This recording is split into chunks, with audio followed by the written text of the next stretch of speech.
Hello, everybody. Welcome to another episode of the Business Spotlight. Of course, I'm Scott McMeans with Action Coach, and today I'm with Janine Kelbach from WriteRN.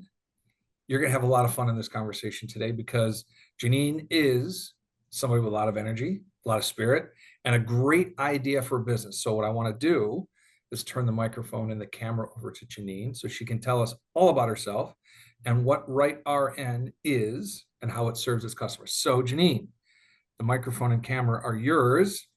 Go ahead and introduce yourself. Tell us your story. All right. Well, thank you so much for all the kind words. I'm Janine Kelbach. I have some credentials after my name, and it's RNCOB by career. I've been a labor and delivery nurse for over 20 years. And I had a passion to go into something that wasn't at the bedside.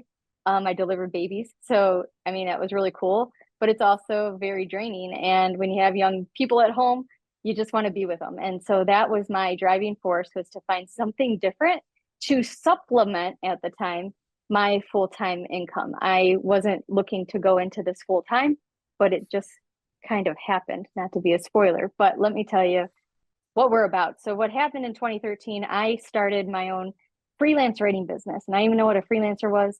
All I knew is that you could write and get paid for it. I didn't even believe it. I didn't believe it. I got paid like, I don't know, like $100 or something to write something for healthline.com. And I didn't even tell anybody. I didn't tell my husband. I didn't tell anybody because I didn't believe it. I did not believe that people could get paid to write. And using my background as a nurse, it was easy for me to put together simple to read material for patients and, not having to look everything up. I already know it, but, I know where to cite it and whatever. But in 2020, something interesting happened. There was this pandemic and it kind of threw me off. My freelance business at the time was thriving. I could have left my job, but I didn't. I was actually part-time and I was educator at two different hospitals and I loved it. But when the pandemic hit, I was also on a bunch of committees for COVID and what we're going to do with these moms and babies, and is it going to kill people, all these things. So, and then they're like, oh, and homeschool your children. I'm like, oh my God, that's the last thing I ever wanted to do in life. Here we go. Yeah. I had to homeschool from the basement, and make my work schedule around it. I worked the weekends, I worked night shift just so that we could still do our things as a family. And my business was going to suffer.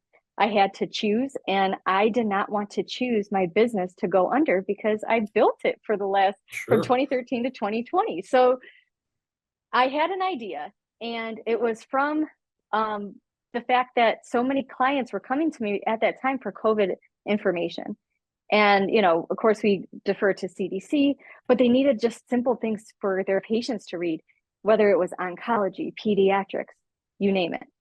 Well, Janine Kelbach, like I said, is a labor and delivery nurse, and that's what I know. That's my specialty. Could I write to peds? Sure. But we want those subject matter experts. So what I did was put together some of my nurse writer friends, and we started an agency called WriteRN, still same name, but now we've pivoted. So we pivoted to create content for healthcare brands that ensure accuracy and trust and everything that a nurse brings to people. And it's very interesting when I jump on conversations with clients, how that is already understood when they hear that I'm a nurse. So I'm not here to convince anybody because they know the passion behind what nurses do. We care about people, we care through content, and we use evidence-based content to do that. So now, almost 5 years later, we have a thriving agency. I say we, it's me. It's still my business, but I have a lot of subcontractors, and I have an assistant and an internal editor, and we have over 150 nurse writers now that have a whole bunch of different specialties. And I do a lot of project management more than anything else now because we have a lot of different clients and a lot of different needs. So that's it in a nutshell. Oh, that's brilliant. I appreciate you walking us down this. Janine, this is a very different business model. And what I find intriguing about it is, and this is what I wrote down, you simplify what patients need to know, right? So whatever their chart or whatever information they're getting, or they try to understand the medical jargon, it gets lost in translation for the most part because people don't know how to translate that. But somebody with your background on labor and delivery, or somebody in peds or any other discipline, you're, as you said, you're subject matter experts. You get a professional, understood editorial on whatever information people are trying to absorb or digest. And it makes it easier for them to get it. And your clientele, I would imagine, are not the people reading it, but the people that want the people to read it, right? Sure. So your customers are brands or products or something in the marketplace that they're trying to sell to get a better connection to their audience. Am I correct? Well, it's very interesting because I always have been told niche down into your audience, niche down, and I have tried. But what's happening is when people know what we do, sometimes business brands want us for business content because they want subject matter experts that are nurses to talk about their medical device or their different medical equipment. We have other companies that are like educational companies that want us to write CEU content for nurses to renew their license. So then our audience then turns to nurses. So it's kind of still all over the place. We have now kind of narrowed down that a lot of our clients are not startups. They are more of an enterprise type of level, depending on the need, honestly. Like those educational content, that's usually like enterprise, but then we still have like some good sized businesses that want business content or blog content or whatever. Okay. And it comes down to like, not just we write to patients, we love, that's our favorite thing to do, but really it comes down to like who can write it in a good way. And that's the thing too, like just because someone's a nurse doesn't mean they know how to write. So that was an obstacle I had to overcome, because once I said, yeah, we're an agency of all nurses, every nurse I know is like, oh, I want to write for you. I want to write. I'm like, oh, okay. And I was like, wait, you can't write. So we had to fix that. So we do a whole vetting process now and everything so that our clients get quality and, we're not just throwing every nurse on a project. Well, I think there's so many different things to tap into here. One, I want to give you credit for understanding the need and the reasons to pivot and pivoting effectively in 2020. That's huge. And the other one is being able to identify. Janine has to make a decision right now. Is she going to stay at home with the kids and do what she wants to do with a business, or is she going to go back to work for somebody else? And you made the decision to say, you know what? I want a lifestyle and I want to do the things that I want to do to make sure my family is taken care of, one, and live this life that I want to live. I'm going to follow a passion and do something I've been doing for a while. It's time for me to make this decision and move forward. So in the moment of COVID, you pivoted into a different stretch of your business while also making the dedication to say, this is my business. This is what I'm going to do. So I want people to understand the lesson here is twofold. One, follow your passion and do what you want to do to make your life possible. Two, when you're given a decision to pivot, make sure you make the right decision.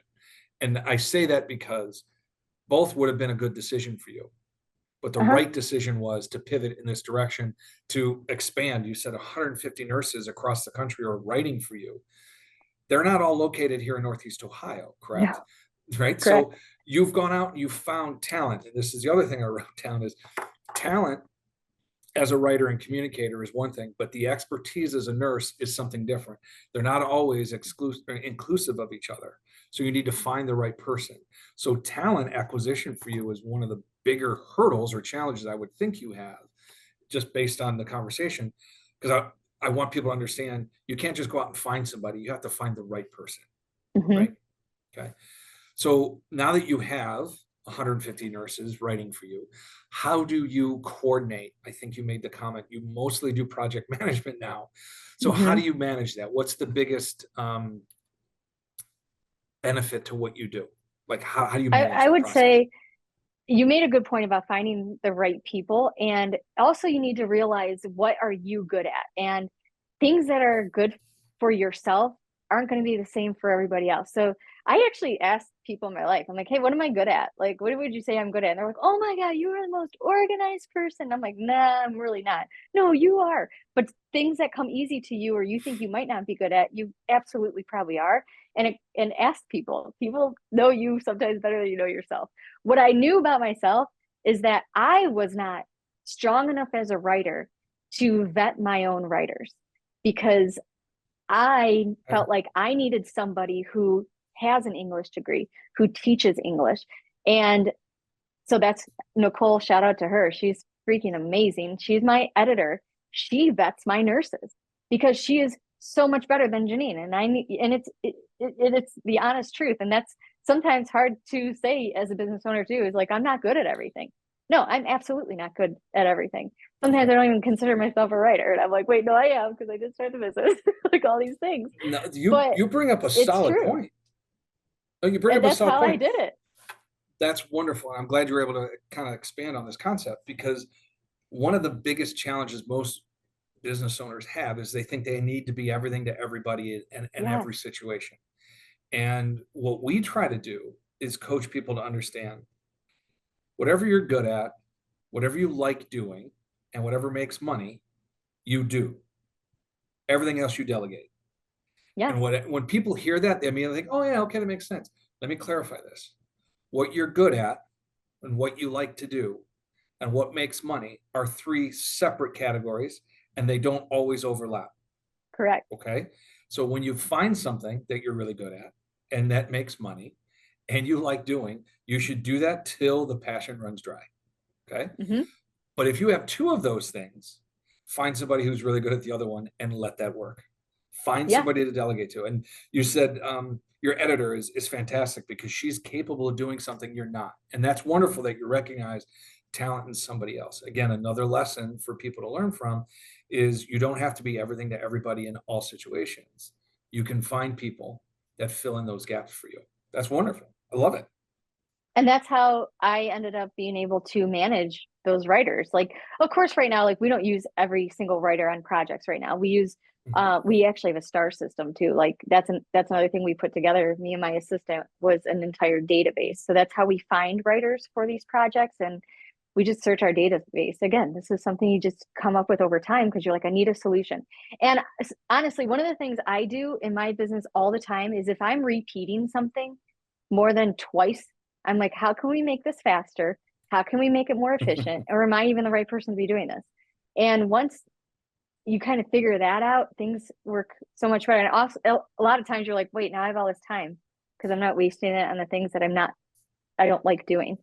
And the other thing you mentioned is like the thing, like if it's not making money, what you're doing, but you really like to do it, that's okay. That's just called a hobby. And you're allowed to have There you hobbies. go. So like Yeah. I love to do a lot of things, but they will never make me money unless I really like went gun hole and thought like this is going to be the greatest thing ever. And I would train myself to do certain things. But you're allowed to have hobbies. If you like to paint, go paint. Doesn't mean you need to be an artist and sell your work. Like do whatever you want. But Right. once you have those ideas and you know how to solve a problem, then you got a business. You got a business for somebody. You got to help someone. That's what I tell my kids. Like if you have a business idea, think about how it will help other people. If you go from that mindset, it's not about making money. The money will come. Help Great people concept. first. Well, that goes in line a little bit with the passion piece, right? Follow your passion till it runs dry. But if you're passionate about solving problems or passionate about helping people, you should be an entrepreneur. You should find a Mm-hmm. way to get that into the marketplace so people can find you. And what I love about the concept of if you're good at it, you like doing it, it'll make you money. Okay, to your point, you should have hobbies, right? If you build a good enough business, you can have all the fun you want doing the things you love to do because you're afforded a profitable enterprise that works without you being there. Yes. It can run and do the things you want it to do while you're off having the fun at the hobbies you like doing, right? So But that's you what we're feel all trying. guilty. Pardon There's a me? guilt factor. There's this guilt factor because of our culture of work, work, work, work. You're not a hard worker. You need to hustle, hustle, hustle. And okay, when you're starting a business, probably for a little Yeah, bit you do. You're locked in, you have to. But yeah, you get to a point you're like, wait, I should be working right now. I should be. right. Instead of This is, actually figuring out that that's what you wanted was the freedom. You I got there. love this You don't need concept. to. No, Janine, you're dead on. And this is what's interesting. People believe the only way they can put food on the table is working hard and 60 hours a week and grinding Yes. away and being proud of themselves. And I'm not saying people should not be proud of the work they do. I want them to be proud of the work they do.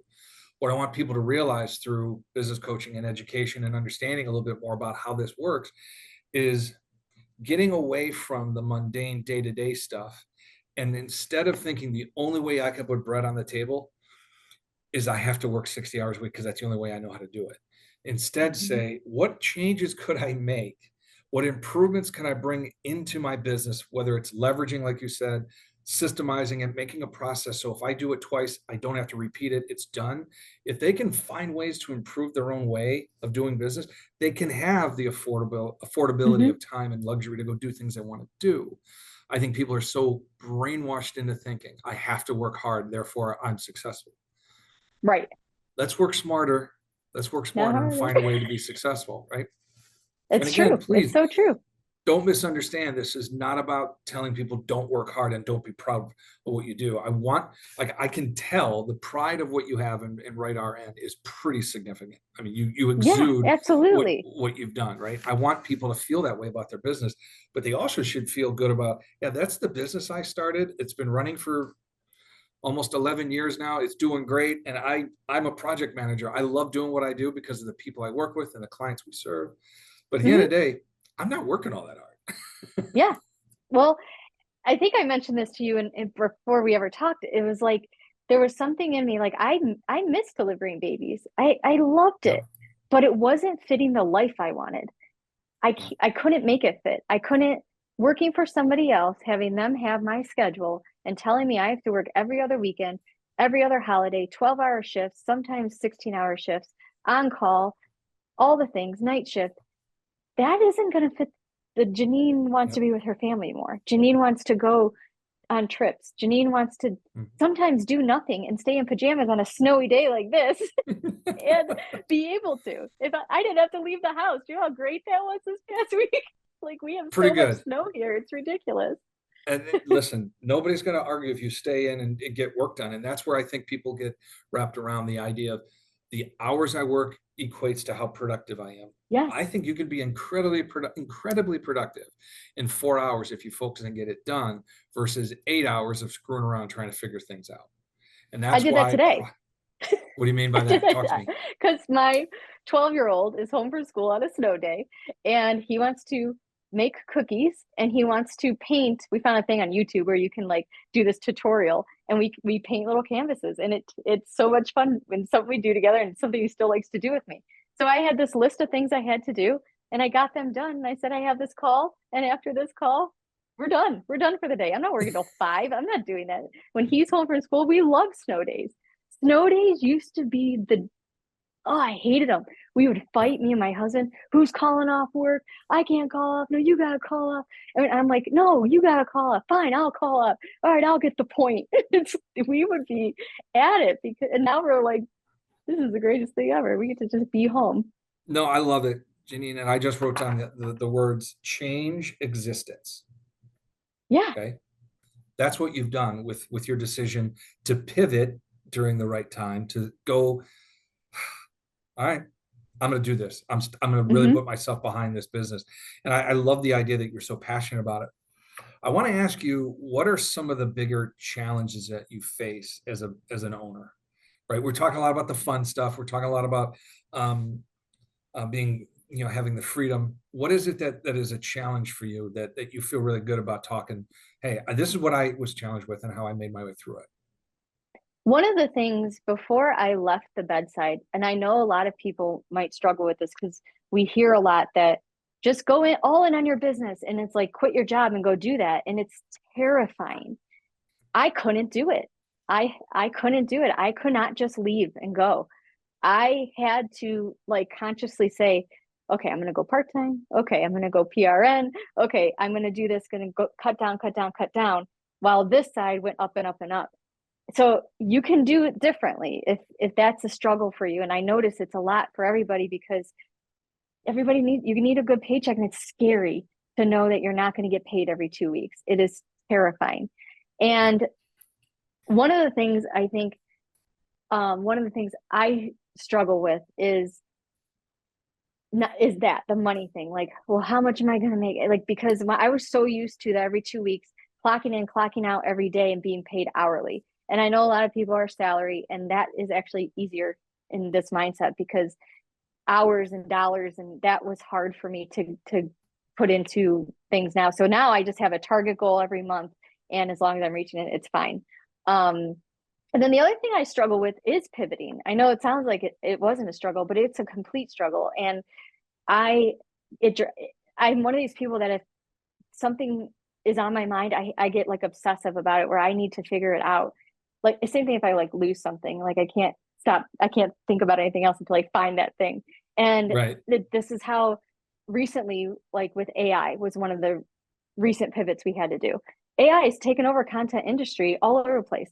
And I had to think about, well, what can we do in our service offerings? What can we do here? And it took me a minute and we took a hit in our business. And so it was challenging. And what I have figured out is you have to pivot. If you don't, you're going under. And, Yeah. it's the same thing. People, I'm not sending emails when email came out. Okay. Well, then nobody's reading your letters. Like nobody's writing back. That's how this Right. technology is. It's fast and you got to keep up. The other thing I sometimes struggle with is loneliness, working by yourself a lot. I was always around people. I would say I'm an introverted person, but when I'm in a comfortable situation and I'm with people in a smaller group, I'm very talkative. And so that was a struggle for me too, was the loneliness. So I go to coffee shops, I go to libraries, I just find a way out a little bit. And I, see a lot of friends. So I'll just, old coworkers, whatever, they're off that day, we'll go have lunch or whatever. So Perfect. it's, again, the flexibility makes that happen. Well, I love the idea that you recognize that this is a challenge and you found a way to fix it, right? All right, AI is coming. What are we going to do? Well, let's make our service offering better. Let's increase a customer experience level so they do appreciate what we do and we appreciate them for being clients. Let's change our offering. Mm-hmm. And when it comes to loneliness, entrepreneurship is the loneliest occupation in the world. Yeah. Oh yeah. Okay. 100%. It's it's not even close, right? Because you are your own boss, you are your own workers, you are your own agency, you are everything you need to be, and yet you're trying to be everything to everybody. And I Mm-hmm. think what we recognized here is you don't need to be everything to everybody in any situation. You need to be the best version of yourself. And whether or not that takes you out of your house and puts you in a Panera Bread, then go ahead and do it. I want people to recognize there's not it's not a brick wall, it's an open door. Go find Yes. ways to challenge yourself and get away from what other people may consider to be a box that you can't get out of, and really think about your business and your opportunities in a different way so you can flourish. Because I think entrepreneurship is a really challenging occupation and people get It is. burdened by what others think of them. Well, get out, do what you need to do. I think it's wonderful what you've been doing. The one thing I want to ask you, what's the best lesson you've learned being an owner of a business? The best lesson I think is to be humble. Like you Okay. have to be humble. You have to not act like a know-it-all because you don't know it all. Like even as a content strategist and someone who's in project management, who's run an agency, I don't know everything about anything. Like it's Hmm. even the labor and delivery world I try to keep up on. There's things I don't know and you have to stay curious. Like you have to ask questions and it's it's one of the things that I notice a lot of entrepreneurs struggle with Yeah, and it's tough. It can be tough. it is. It's hard. But being humble, nothing humbles you quicker than knowing you get that check every 2 weeks to, wow, I didn't get a check this week. Yeah. Right. That's a Or really holy humbling crap, we just experience. lost our biggest client. Or oh my God, what are we gonna do next month? Like there's those times there's more times than not that I'm like, it would be so much easier to just go to the freaking hospital and work. Yeah. 100%. So much Yeah. easier. Just tell them I don't even need told what to do. I know what to do. I'll just go do my job, come home. That would be so much Yeah. easier a lot of the time. A lot of the time. But it's all a choice. Every day's a choice. Well, Janine, what keeps you going then? Why do you stay with WriteRN? The why behind everything was Love it. my kids and my family and my flexibility. As these kids grow, they're gonna leave. They're not gonna be here, so I can't use them anymore as my why. but my why is still gonna be the flexibility and the freedom. And I can't. I think about it, and I'm like, I don't think I could ever go back. I don't think I could ever do it. It Good would for drive me you. crazy. No, it's wonderful. It's good for you. Thank you. Last question. I'm going to put you in a time machine, send you back, and you're going to sit on a park bench next to 18-year-old Janine. Oh God. What do you say to her? Don't be so stubborn. You're very, oh gosh, 18-year-old Janine was 18-year-old Janine was just accepted to nursing school.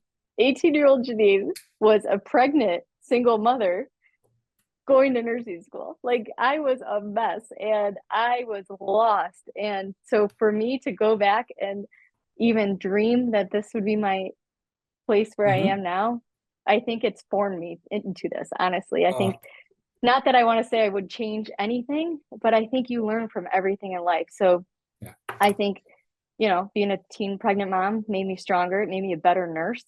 It made me a more compassionate mother.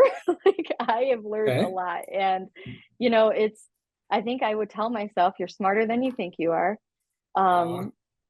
Because that's tough. Like school was never a thing for me that was easy. People think it was for me, and I'm like, absolutely not. I struggled.